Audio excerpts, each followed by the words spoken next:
Hey everybody, thanks for joining us this evening. This is John. I am the event coordinator here at Murder by the Book in Houston. And before we get into tonight's event, we're super excited for it. I just wanted to give everybody a little bit of a rundown of what's going on with us at the store. So we started hosting in-store events again in January. So if you haven't come back in to see us for an event, please do. When you look at the event calendar, you're going to see things listed either as in-store or virtual. If somebody is coming through in-store that you want to see, that you're fans of, please come see them.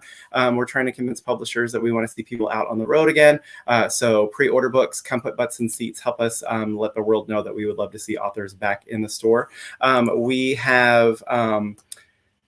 This is it for us this week. We were supposed to have Jill Schwartz in store on Saturday, but we're working on rescheduling that. We're doing our next in-store event is actually going to be with Steve Barry on June 8th. We're super excited about that. And then June 11th is going to be our rescheduled event with Claudia Gray. We do have signed copies of James Lee Burke's newest book, Every Cloak Rolled in Blood. So if you have not picked up your copy yet, you can order one of those from us. It'll be signed. I'm going to bring them out in just a second. But while Jim and Ace are talking this evening, if you have questions for either one of them, please post those in the comments on Facebook or the live chat on YouTube, and we will get to them in a bit. But for now, I'm going to bring them both out. We're going to start with Ace. How are you tonight, Ace? I'm good. I'm good to see you, John. It's been a while. I know. I didn't get to see you when you were in the store in January, and I don't think I've actually done a virtual event with you. So it's good to actually see you, even if it's just through a screen. Absolutely. Hopefully, I'll be back in Houston very soon. But it's good to touch base, man. Yeah. So Ace's most recent release was in his Quinn Colson series was The Heathens, and then in January he had Robert B. Parker's Bye Bye Baby come out. Ace Atkins is the author of 30 books, including 12 Quinn Colson novels, the first two of which, The Ranger and The Lost Ones, were nominated for the Edgar for Best Novel. He has a third Edgar nomination for his short story Last Fair Deal Gone Down. He is the author of now 10 New York Times-bestselling novels in the continuation of the Spenser series. And before turning to fiction, he was a correspondent for the St. Petersburg Times and a true crime reporter for the Tampa Tribune, and played defensive end for Auburn University football. As you guys have seen on Facebook, Twitter, Ace is a huge James Lee Burke fan. We've known he's been a big James Lee Burke fan. So we're super excited for this conversation tonight. So now we're going to bring out James Lee Burke. How are you tonight, Jim? All fine, thank you. Thank you for doing this interview. Thanks for doing this with us. So as I mentioned, his newest book is Every Cloak Rolled in Blood, which just came out on Tuesday, and we've got signed copies of it. James Lee Burke is a New York Times bestselling author, two-time winner of the Edgar Award, and the recipient of the Guggenheim Fellowship for Creative Arts and Fiction. He has authored 40 novels and 2 short story collections, and he lives in Missoula, Montana. And as I mentioned, for any of you out there watching, if you have questions for either of them, please post those in the comments, and we will get to them in a little bit. But for now, Ace, I'm going to turn it over to you, and I will see you guys in just a little bit. Yeah, terrific. Well, Mr. Burke, as always, it's a pleasure to be here. Always fun talking to you, and it's a real honor. And this new book is just terrific. I just finished it about 2 hours ago, so I've got several questions for you. When you got into this book, one of the things that strikes me, Mr. Burke, you and I are big movie lovers. Call me Jim. It's hard. I don't know if I can do that. That's tough. I'm not sure. Mister's for old guys. Well, you'll have to call me Mr. Atkins then. Okay. But we're both big movie fans, and this is the second book that struck me that you talked a lot about My Darling Clementine. Tell me about I'm a big film buff. Tell me about your association with that film and why it's so special to you. Well, yes, I make reference several times to both My Darling Clementine and the other film I mentioned is Shame. Mm-hmm. And I believe those are two of the best films ever made. Not West. They're not Westerns. It's a story about civilization. It's a story about America, of course, is also. But the talent and the story goes back actually to the Song of Roland, and this is what my book is about as well. It's the same thing I've been writing about since my first novel. Yes, sir. And I finished my first novel, Half of Paradise, when I was 23. The theme has never changed. You mentioned one of the things that really rung true for me is you talked about movie theaters being like cathedrals and very special places. Yeah. Do you have special memories of being a kid when you'd first go see films? Some of the other films Yeah. you mentioned, Shane, the other film you mentioned, Red River. Some of these are my favorite movies. What do you think struck a chord about these particular films? I was born in the Depression. That's it. I was born in the Depression, which I was very small, but I grew up in the war years. And this is my perception, but I think it's one that's hard to argue against. I belong to a transitional generation, and for good or bad, my generation will be the last that can look back on what we call traditional America. The United States has changed dramatically, as I say, for good or bad, but it is not the country I grew up in. Mr. Burke, it's not the country I grew up in either. Things are seem to be falling apart. There seems to be dismal stories every day and darkness, but you write about in this book that there is hope and there is light. Are you still positive about the future? Do you still think that there is a way out of this mess? You talk about in your foreword that you compare this time to be as, divisive as 1862. Do you think there's a way we can get out of this mess? Well, that's a very good question. And the way you posed it is you did it in a very good way. It isn't, the issue is not whether or not one thing or another will occur. The issue is, will we choose the light over darkness? That is the question. Will we elect to go the way that our forebears went? And we chose the lessons of the Enlightenment of the 17th century rather than the darkness of the Middle Age. And we are at the same juncture today.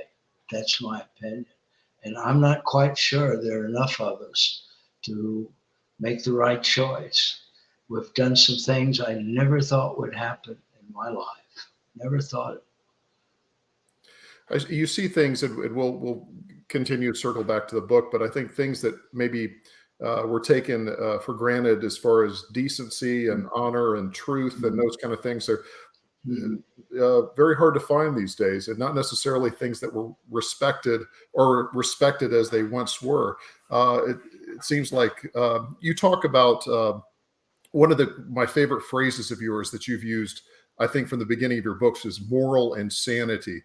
Did you see this? I mean, we're living in morally insane times. Did you see this? It seems like you saw this coming from decades ago, that we would be in this spot. Did you think things would get as bad as they are now? I thought at the time that if we did not make certain changes, that we would see ourselves in an era that we would not want to be in. And I think that has occurred. And to avoid denigrating others or besmirching anyone, that's not my intention. 1948, I worked in the campaign for Strom Thurmond. And that's you mentioned that you mentioned in the book. Yeah. And I was only 11 years old, but I did that. And many years later, I was teaching in the Midwest at a university, and it was 1981, and he was the guest at a speaking room. Anyway, he showed up at the university, and I thought, I've got to pay for my sins and go to that banquet for him. And look, I'll just tell, this is the truth. This is not a judgment. This is what occurred. Now, I used to be a newspaper man, and I have a feeling you as a journalist have had the same experience.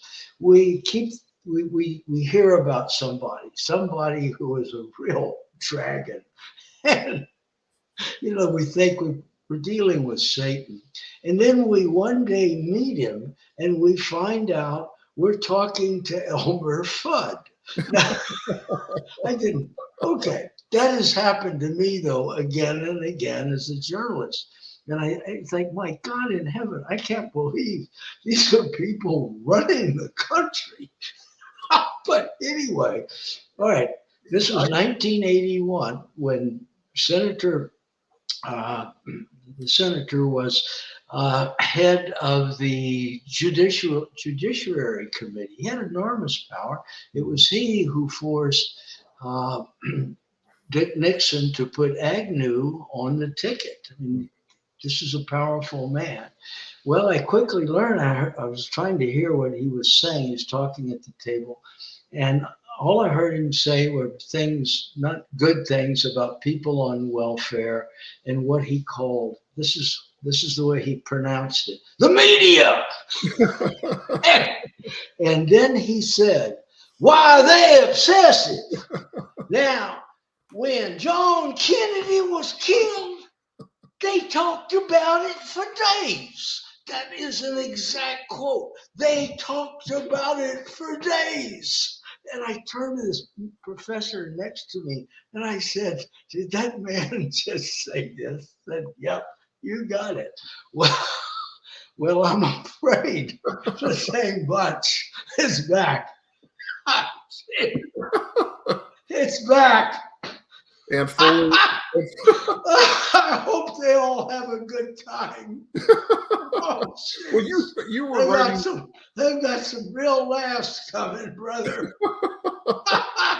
Well, you wrote this book during some times that were not so easy. You're writing this book during a pandemic, during the Trump era, and I'm talking politically, and we'll talk about more the personal side of the book a little bit later.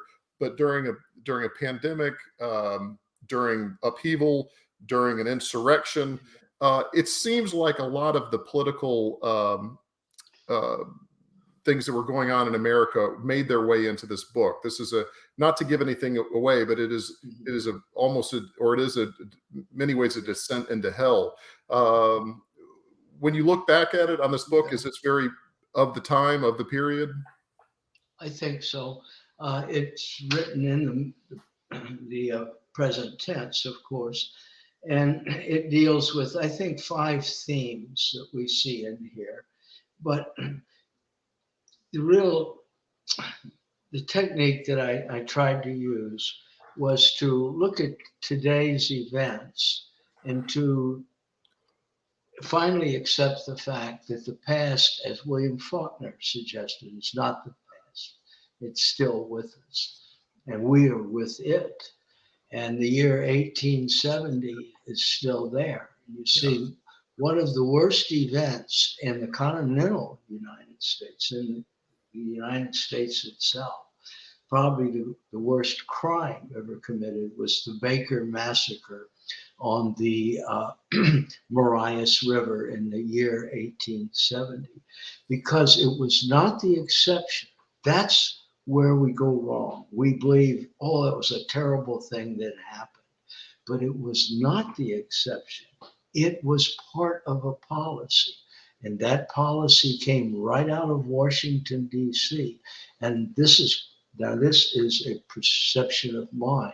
Its origins happened with Mr. William Sherman. Mm. Sherman declared war on civilians. He said, war is hell.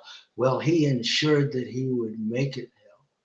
But those things are still with us. Those men, and I'm not, again, it's not choosing people to flagellate.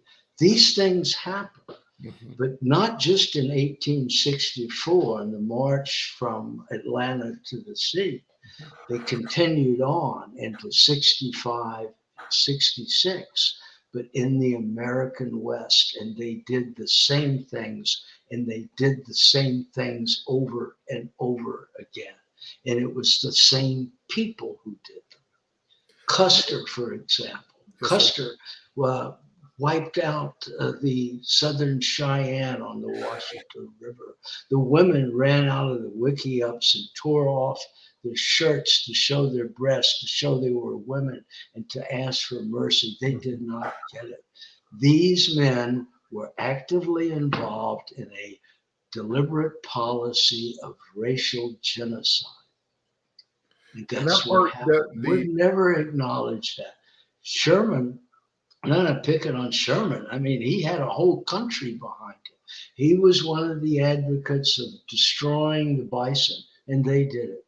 In the year 1830, there was an estimated 50 million head of bison. In the year 1892, there were 200 head.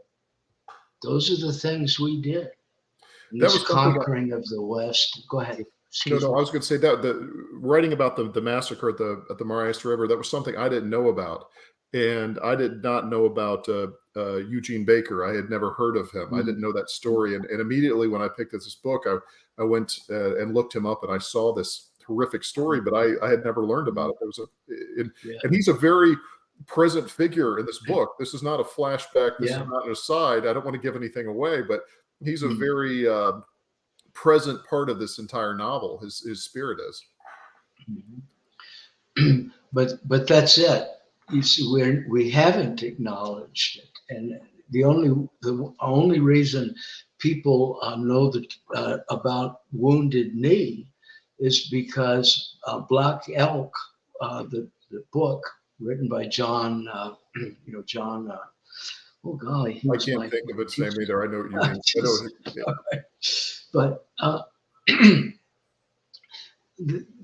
we have not owned up to our sins, I'm afraid, and we took the bait and we made a choice. We became a neo-colonial power, and we're stuck with it. We're walking in the same sand as the French and the British, and I think we'll come to the same end. I've heard people discussing this book as being one of your most spiritual, metaphysical books that you've written, but you've been writing about these themes going back to In the Electric Mist. Yeah. This is nothing really new for you of living on the same planes of existence. I don't want to conflate you and Aaron. I know, there are parts of you that are Aaron and parts of you that are not, but is it true? Did your father have the same view of time existing in the same place, or is that Aaron? Well, it's Aaron, my father, and me. My father believed that all history happens simultaneously, and all time happens simultaneously. And the past and present and the future are around us all the time. The unborn are with us, and the dead are with us. As my father said, as though in a dream in the mind of God. And I believe that in metaphysics, I don't believe in what someone would call the supernatural. It's just terminology. But I believe that we live inside a metaphysical reality. I believe heaven and hell are already with us. It's just a matter of choice. I'm a believer. Sometimes I'm not quite sure what I believe in, but I believe in the spiritual world. I'm a Christian, and I try to be as best I can.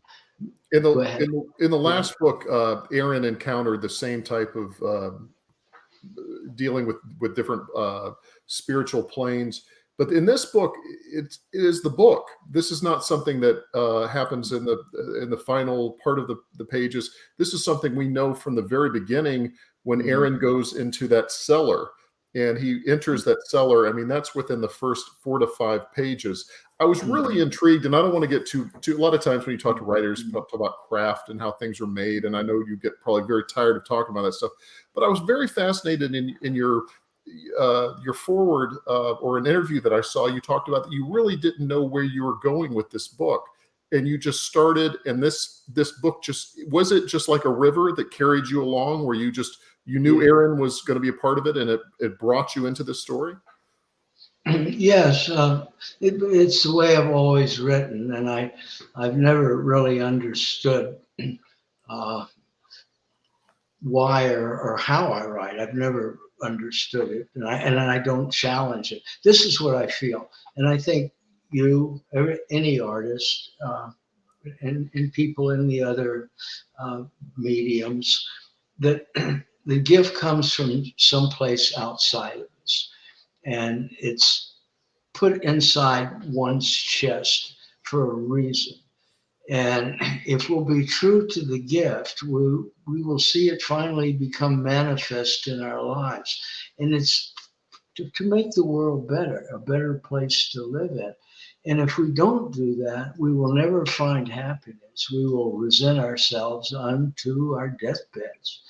But I've always felt that the greatest vice of an artist is to take claim for the gift, because then he's going to lose it.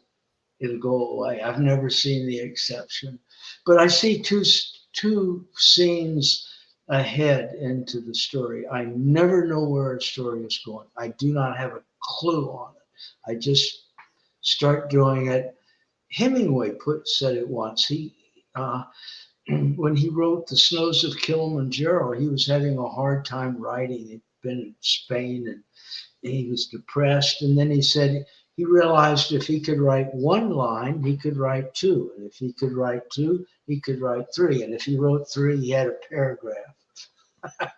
Was the story that one of the great asides in the book, is that a true story about Hemingway ending up in Montana on his way? Yeah. Tell that story. I laughed out loud. It's a good one. Yeah. Right outside of Missoula, Montana, is a old logging town. It's about 15 miles from. Anyway, and there's a place there called the what is it? The cafe? It's. I can't remember the name of it. Anyway, it's a beer joint. It's a joint right there on the side of the Blackfoot River. And this was back when the log mill was open. It was a rough crowd, not in a bad way, but these were fighting was considered a sport, throwing furniture around, riding a horse into the saloon. Anyway, Hemingway was on his way back to Idaho, and he pulled in there with a friend. The two of them walked in, and this one fella looked at Hemingway and said, "Well, guess who thinks he's Ernest Hemingway?" And Papa said, "That's because I'm Ernest Hemingway," and he bought the place around. That's because I'm Ernest. That poor guy on the bar stools, probably still sitting there. He was so embarrassed. Oh, a few years ago, I was in Havana, and I was at the Ambos Mundos Hotel where Hemingway stayed and many times, and he wrote. I think he wrote. For Whom the Bell Tolls at the hotel there. And I ended up in the middle. There was a Hemingway lookalike contest. And so I went down to the bar to go have a drink, and it was nothing but a sea of Americans and Europeans, all that looked like Hemingway when I walked in there. There's something about that the other writer who you frequently mention is William Faulkner. And I'm talking to you here from Oxford, Mississippi. If I crane my neck a little bit, I can see the Confederate statue that he wrote about in The Sound and the Fury. I was fortunate enough to know Mr. Faulkner's niece, Dean. Her father was the basis for Pylons. And, you can't be in Oxford, Mississippi without Faulkner being all around you. How much did Faulkner inspire you to write the Holland epic, to create? Because I love the connection with the Holland family. How much of that was in your mind? Well, not consciously, but many years ago, so I was 20 years old when I read The Sound and the Fury. And I knew that if a person wanted to write, this was the book that he needed to read, because I believe it's a greater book than Ulysses. Every kind of experiment possible is inside those pages. It is an incredible book. And I think he sold only about 2,000 copies of it. But my heavens, the genius of the man. I mean, Faulkner is the William Shakespeare of his time. I mean, he could. I'm sure there's a place, a Tabard Inn, where Chaucer and William Faulkner sitting up there with a sheet in front of the fire and having a drink together. But that was his talent. Yeah. He was a man who was poorly educated. I mean, self-educated. He read the classics constantly. Yeah, so I was very heavily influenced by Faulkner. So are there other, so let's get to the story. And I'm sorry, we've been talking about, there's so much to talk about with movies and politics and everything that was going on, that went into the making of this book. But the story starts off, Aaron Broussard is an 85-year-old novelist, a successful novelist, living in Montana. And he's somebody we have met in previous books. Last one was Another Kind of Eden, which was, I believe, in the late 1960s. What was your idea to bring Aaron into the modern age? Why not write about these times with Robichaux or with his brother, with Hack Holland? What was Aaron? Why was he the perfect vehicle to deliver this story for the Times? Well, I never thought about it. I've written 23 books in the Dave Robichaux series, and Dave is a different kind of man. Both share the same values, Aaron and Dave Robichaux. But Dave is a character out of the medieval morality plays. Namely, he is the everyman. Mm. He gives voice to those who have none. And Aaron is out of the American West, and he still has this affinity for the work of John Ford and George Stevens, who directed Shane. And golly Moses, holy moly! Just a second. No problem. Hey Andre, I'm on the Zoom. Can I call you? I'll call you back. Okay. Okay. Bye. That's not Andre Debus, okay. Is it? No, but that's my daughter, Andre, and I named her for my first cousin, Andre Debus. And Andre Debus is actually your first cousin.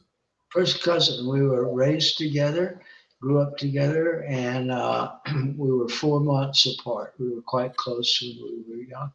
I think he one day is going to be considered among America's 2 or 3 best short story writers. Very few have equaled his work. Well, there's so much great pop culture in this book. And you mentioned, of course, we could talk about Shane all night long, which Shane is one of my favorite movies. And Shane, I don't know if you knew a good friend of mine was the late writer Larry Brown, but Larry was sure. Jerry. I know is Larry's friend of mine too. And we could talk about Shane endlessly. Yeah. He named his son Shane. Robert B. Parker he said everything. We had a correspondence, and he wrote about Shane to me. He said that Shane defined everything that he wanted to do in creating Spenser. So Shane has had, and I have read the novel Shane, which I thought was, I think Jack Schaefer, terrific. Correct. That is correct.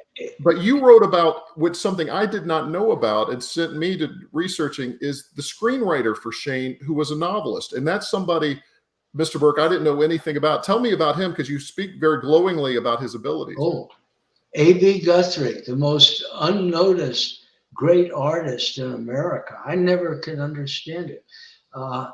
His book, like The Sound and the Fury, is as good or better than Ulysses. It is the American Ulysses. A.B. Guthrie was a fine gentleman too, and I was a friend of his.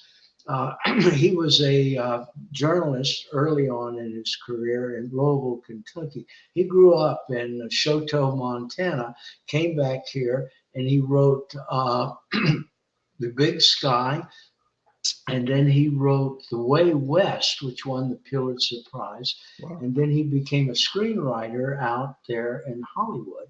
And he did the screenplay for George Stevens. And that's why that book is, Jack Schaefer's book is a great book, but it took on, I think, another cast, took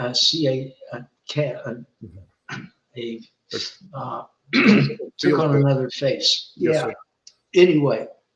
But I will definitely check out his books. And you said that he made the cardinal sin amongst academics who want to remember novelists, which became extremely successful. Is that true? That's the unforgivable sin. Do not ever make any money in your lifetime. They will despise you. They will dig up your grave and hit you in the head with the spade they dug you up with.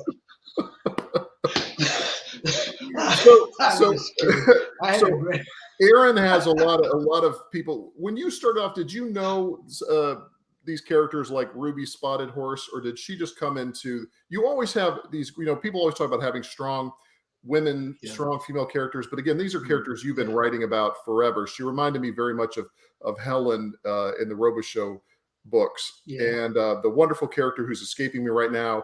And I love the Hack Holland books. I guess, would that be Hack? I'm trying to get my family tree correct. I think that's Hack the Second. So was she somebody that you knew was going to be in a book, or did she just again appear to you as you had the scenario of the swastika that was drawn on the barn? Yeah, it's the latter. I never know where the characters come from, and I guess they're just a composite of several I've known over the years. I think I still believe that I'm more witness to my work than creator of it. As I say, I have blackouts, non-chemical blackouts. I don't remember the books. In a short time after I write them, I do not remember them, and I do not recognize them when I read them. I call it the autistic savant school of writing. And I'm afraid that's where I am, but it's always been that way. And also, they're very strong women, but this is a fact, and pardon the language, but the metaphor, but Montana ranch women can rip the butt out of an elephant. They're really tough ladies. You don't mess with them. When did you end up in Montana? Because you are, I think of you as Texas. I think of you as Louisiana. I know that your history is intertwined in those two states. When did Montana grab hold of you and keep you up there and be a place that spoke to you? Well, it was through my cousin Andre, and I was working in the U.S. Forest Service and the U.S. Job Corps. I was an instructor at one of the Job Corps camps, and I had to find a job where I had more time to write, and so I called Andre, and because he was going to school in Iowa, the University of Iowa, and I thought maybe I could get a position. And he talked to a friend of his who then called the chairman of the University of Montana. This all happened in a day. And the chairman called me, and I said I had taught a couple of 3 years in Missoula and Louisiana, but I really would like the job, and I was hired. When we moved out here, I said, this is where I'm going to kick the bucket. Boy, I mean, John Steinbeck said it all. He said, Montana is not a state, it's a love affair. I had my family's all from Alabama, and many of the brothers and my family ended up in the service. And my uncle went up to he got a job in Montana back in the 1950s, early 1960s, and he's never left. And he said he went up there, his whole life been in Alabama, went to Montana, he never left. He said it's just a very beautiful spiritual place to be in. Yeah. Oh, it is spiritual. That's it. It's like day one. day Well, one creation. one of the, I guess I would say the main part of this book, the main driver for all this, we talk about the bad guys with the connection to the massacre. We talk about the modern day connection with insurrectionists and white supremacists and the people that we're surrounded by and have been normalized in society. But the voice that Aaron hears most is the character of Fannie Mae. And Fannie Mae is the most consistent character besides that. And you've been very open about the inspiration for Fannie Mae. And was this cathartic for you? And I know with the loss of your daughter, Pamela, going through this, did you intend to write about a character with that connection? Or again, was that something? Yes. Yeah. Oh, absolutely. I based the character of Fannie Mae. That's the exception. She's not a composite. I based her on Pamela. I based Fannie Mae on Pamela. Yeah, because Pamela was an extraordinary person, and she was psychic. She had enormous gifts, and she's a tremendous personality, and she was one of the most unusual people I ever knew. And everyone would say that about her. Also the most generous and protective, and she was devoted to the protection of animals and wildlife. She kept animals in the house, not pets. She had livestock. She'd bring goats into the house. This is a fact. This is not her. The inside of her house was incredible. It was, one friend of hers said, Pamela, staying overnight at your house is like waking up inside a hairball. There was animal hair all over the furniture. She hired a cleaning service that works with industrial style machinery. They burnt out all of their electronic equipment, the vacuums, because they were clogged solid with animal hair. Her furniture, the tables were full of seat smears from animals. There's so much in the book that you have allusions to Saint Francis, and truly she is Fannie Mae in the novel is a beacon of light and a beacon of goodness and hope. I think it's a beautiful tribute to your daughter that you've created, and she is by far the star of this book. And I think if there's a glimmer of hope in the world we live in, she's somebody that there is a good side to humanity for sure. Yeah, thank you, sir. That's very kind.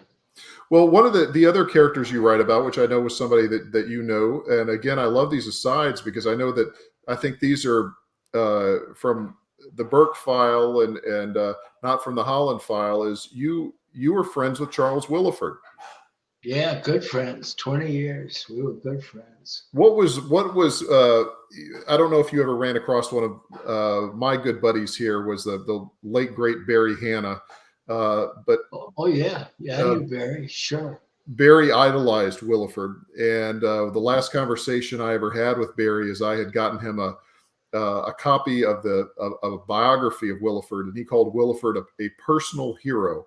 You and Willeford were teaching at the same time in Miami? Yeah. Mm-hmm. Wow. And yes, and he was one of the most humble men in the world, and most eccentric and a very gifted writer.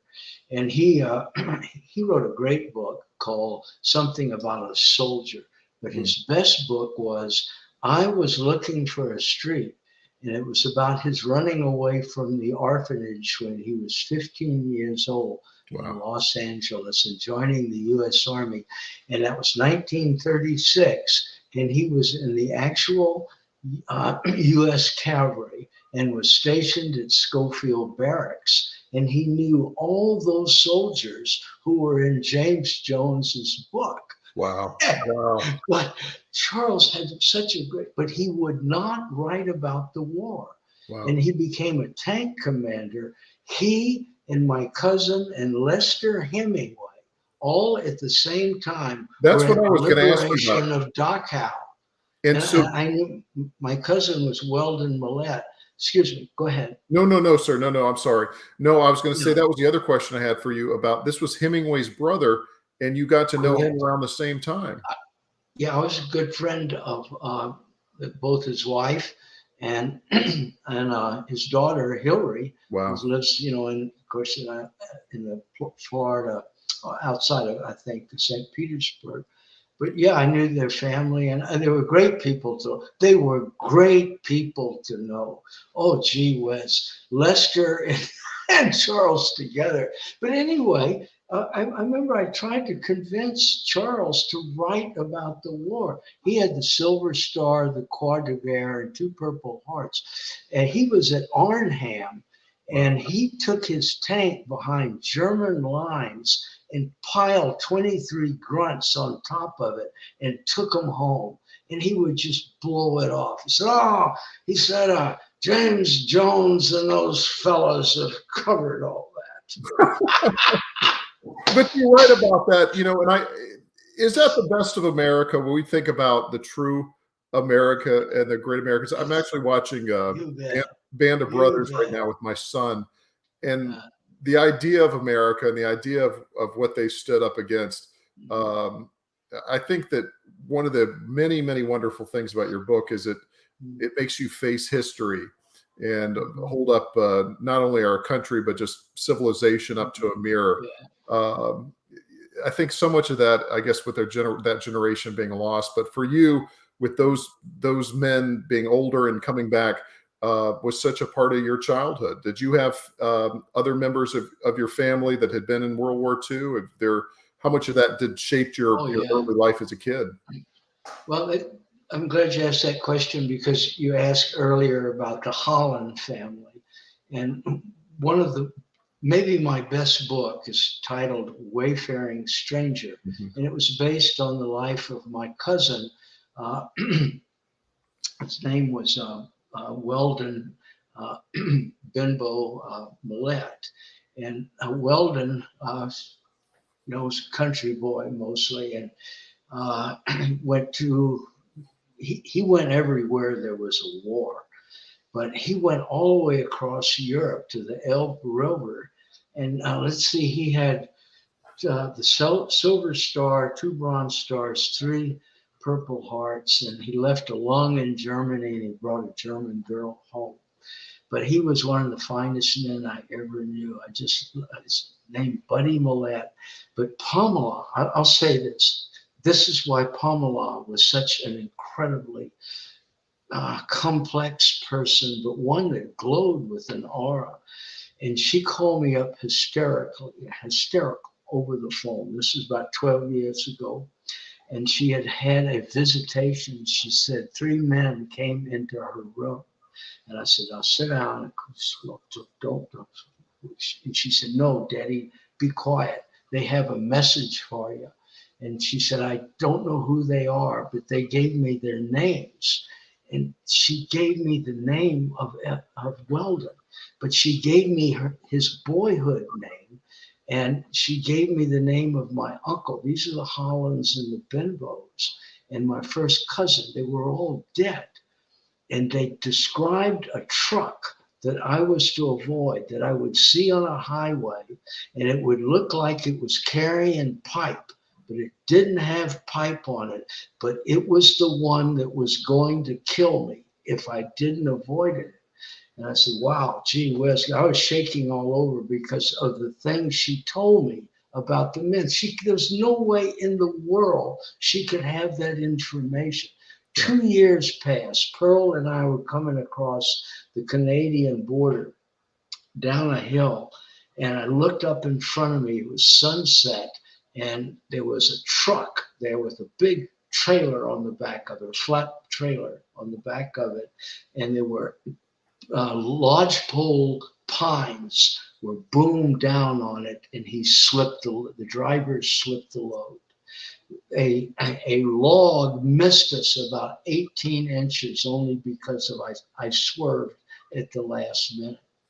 And I never have a doubt about the veil that's on the other side. And the veil, What's it? Yeah. yeah, it's hard to use. It's interesting to talk about this book, but it's something you don't want to give. But it's all about the veil. It's all about the veil to the other side. Yeah. And it's not as easy as it's explaining, well, there's a murder and there's something this.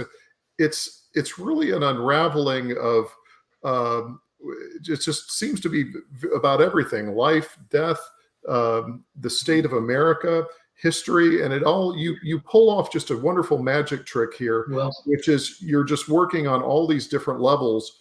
And as a fellow writer, I don't know how you do it. You know, it's like I hold you in the same regard. If you could see my bookshelf behind, I have every book of yours that goes all the way back in hardcover. And it reminds me so much of Faulkner, which is I don't see the seams. I don't see how it's done. A lot of times when I read books, I see how things are put together, but everything is just so organic. But there's so much about life and so much about death and so much about our place in the world that's put in this story. But at the same time, I read it in about a day. You know, I couldn't put it down. You know, I could not stop reading it, and it just drew me in. This mystery, and I think it's one of your best books. I can't tell you how much I enjoyed it. Well, thank you very much, Ace. I surely appreciate it. Yes, sir. It's a huge influence on me. Well, John, are there questions that have come up from Mr. Burke here? Yeah. So, Blue wants to know, as a new convert to the Dave Robo Show novels, with a hat tip to Ace for recommending them, they want to know, is this new book, Every Cloak Rolled in Blood, is it something that they could read without having read any of the previous Holland family books? Oh, yes. Absolutely. In fact, all of my books are that way. None is dependent on the other. Let's see. So, Susan wants to know, we'll kick this to both of you, but we'll start with you, Jim. Are there any writers, past or present, that you would like to meet? Well, gee, I'd like to meet them all. That's a good question. And someone asked a question like that to Jack Kerouac in 1968 in St. Petersburg. And the question was, which writers do you like the best? And he answered, I like them all. If a person, a man or woman, writes as well as he can, a person who puts his heart in it, that's a good piece of writing. And let God take the measure of it. And don't let the naysayers ever phase you. And I've always remembered those words. I think Jack Kerouac's one of our greatest writers. I think On the Road is one of those books an aspiring writer needs to read. And Jack Kerouac was a great American artist. How about you, Ace? Yeah, I'm meeting him. I'm getting to talk to James Lee Burke online. I mean, I've been reading Mr. Burke since I was in high school, and so this is just a thrill for me, truly. Yeah, that's been one of. I remember you from the time you were playing at Auburn. You were on the cover of Sports Illustrated or Time. It was only a couple of years ago, Jim, just a few years ago. Yeah. 30. Next year it'll be 30 years ago. So that's not really. That's impressive, partner. Yeah. I tell you what, when I was at Auburn playing, you could have caught me in my backpack when I was going between classes and going to the athletic complex to work out. I had copies of the Neon Rain and Heaven's Prisoners and Mourning for Flamingos. I had them all in my backpack. I said, this is what I want to do with my life. Well, that's a very kind thought. So for Ace, so we mentioned that Bye Bye Baby was the last of the Parker books that you were doing. So now that you don't have your head back in that world, do you find that you're missing it at all? I do. I loved writing the Spenser books. I think I have a lot in common with Spenser. I like that whole idea of that character, and I think the same things I learned from Mr. Burke, learned from Robert Parker, all my idols. is that I think these books are important. I think having a moral person in an immoral world, people that, having somebody that you can follow, whether it was, Roy Rogers or the Lone Ranger or whatever back at the time, is I think those characters are as important as ever. But I do miss writing. I do, I think the truth of it, when you write for another writer and write another character, those characters are never your own. And despite, how much baseball I watched and how much beer I drank or whatever, those will always be Robert Parker's characters. And it just was time to work on my own material. Yeah. And excuse me. And so for you, Mr. Burke, when you're working on, do you approach starting a Robichaux novel differently than you approach starting a Holland novel, or is it all still kind of the same process for you? It's all the same. It's the only changes I've made in my work and were made in order to get back in print. I published 3 novels early on in my career, and I thought I was on board. And then I discovered that I had 13 years to go with all rejections. Everything I wrote was rejected. The Southern Review published my short stories, but they kept me in magazine print. But anyway, I was fishing with a friend of mine, a fellow writer, Rick DeMarinis, and he said, "Why don't you try writing a crime novel, Jim?" And I said, "Well, why?" I said, I write about crime. He said, no, you have to put a policeman in it. I said, really? He said, yeah, really. He said, you can get an advance after a couple of chapters. I said, really? Because we needed the money. And I went to Pearl and I and Alifair were in San Francisco the next day. And I bought one of these legal pads like these guys. And I started writing. I'd write down there by Ferlin Getty's bookstore.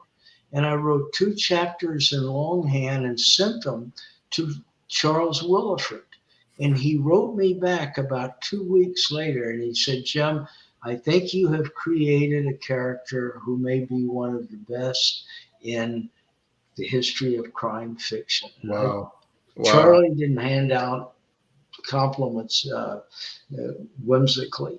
And so all I ever did with my work, the Robichaux series began with 2 novels I've never published. They were failures. They were rejected. But the most rejected book in the history of New York publishing. This is not exaggeration. It's a myth, a mythological record that it was my book was under submission, 9 years, and it was rejected 111 times. It wasn't just rejected, it was flung at me with a catapult. It was vandalized. It had whiskey rings around the margins, a ballpoint pen stabbed. This is I know this sounds like, someone on acid, but this is what happened. One fellow, he was a big guy in publishing. This was what he said. This was the opening line. I slogged on to this dreary account about these 2 F-ups, except he didn't put a hyphen in there. These 2 F-ups. And then he said some other things. And then he said, this might make a good script for Steve McQueen or what was the other guy? I forget. Clint Eastwood. Yeah. And I thought, show me how to do that. What's wrong with that? These guys are great actors. Steve McQueen and Clint Eastwood, and I'm stigmatized. I guess they weren't fans of Lead Belly. I guess that's what it was. They didn't get the Lead Belly's music. I hope you saved that letter I tell you what. Oh, I had a box of them, and I was going to one day autograph them and auction them off, and I lost them. It's funny you mentioned that story, Mr. Burke. I remember years ago I was at an event with the late great Phil Spenser, and I asked him about that story, and I said, "Boy, you're a great agent." And he was so obviously knew him much better than I did. He was so wry. He said, "Well, I don't know if that speaks to me as me being a great agent or the worst agent in New York." He was quite a character. Philip. He was a true gentleman. Yeah, I met Philip when he was running a one-man agency and driving a cab in Hell's Kitchen. Wow. He worked at his out of his home in Hell's Kitchen in the day and drove a cab at night. And we got together and we did right well. He was a wonderful guy. And Philip stayed with me. Yeah. Well, John, how are we doing on time, and how are we doing? So we're about done, but before we go, Ace, you've been so great to lead the discussion for us tonight. Can you tell everybody what you've been up to or what you've got coming up next? I have got the paperback of my latest, The Heathens, Quinn Colson book, just came out this week, and I'm telling my publisher and my agent that I'm hard at work on my new novel. So I'm going to stick to that. No, I am. I've been here on the Oxford Square working away on this new book that I've been wanting to write for some time. And somebody graciously was asking about Spenser from hanging it up and doing something new, and that allows me to write new and different material. So that's a good thing. Perfect. Awesome. So before we head out tonight, just to recap for anyone who might have tuned in late, we have been chatting with Ace Atkins, who, as he mentioned, his newest Quinn Colson, The Heathens, has just come out in paperback, and we've been celebrating the release of James Lee Burke's newest Holland family novel, Every Cloak Rolled in Blood. We've got signed copies of it at Murder by the Book. We've dropped links in the comments if you haven't picked up your copy yet. If you missed any part of our chat, once we're done, Facebook and YouTube will archive those. While you're there, make sure you go back and look. We've had some great conversations with Mr. Burke. We've been able to chat with him and John Grisham, him and Stephen King. So lots of really great conversations that are also there to check out as well. Mr. Burke and Ace, thank you so much for joining us this evening. Thank you, John. Thank you, and thank McKenna too, will you? I will. I will send her your love. Thank you so much. Thanks, guys. Have a good night. Thank you, Ace. I appreciate it, Ace.